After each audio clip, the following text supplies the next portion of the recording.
Welcome to Creative Weekly. Today I'm talking about tools. Let's do this. Back in the time of Jesus, he talked a lot about parables. He used parables that relate everyday life to biblical truth. And for example, sowing seeds, oil that used for lamps, mustard seeds, just everyday examples of things that people would be familiar with. If he came today, he might talk about mobile phones or cars or some other thing that we can relate to.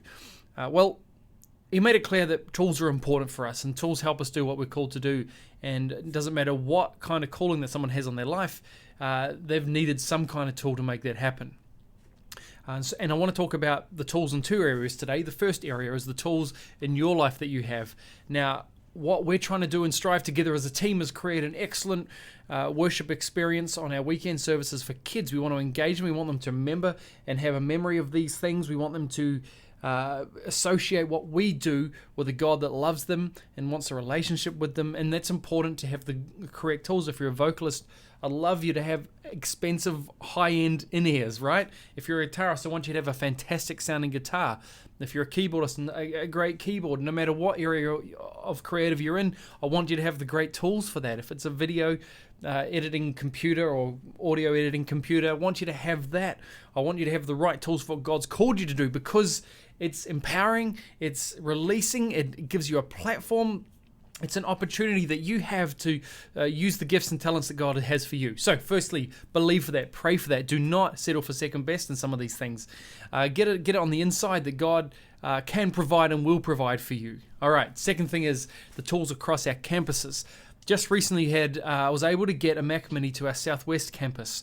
Ben Skinner out there, and this takes what they do to another level. It also makes what they do easier and more excellent, and our volunteers have a system and a tool that they can use without getting frustrated that just does what they need it to do. And that's awesome. We just had the same thing last week in our second auditorium here in the city. Finally got a new Mac Mini up there. Again, it's just going to make our lives easier, and all the volunteers that have to work with these tools makes their life easier. So I want you to think about this and think around the tools that you use in your ministry, and think if you're a leader and you have the ability to change things, then I want you to try and believe for better tools and the best tools to do what you're called to do. And this is important because across Australia there are people who are doing things the way that they've always done it. They've done it just because it works.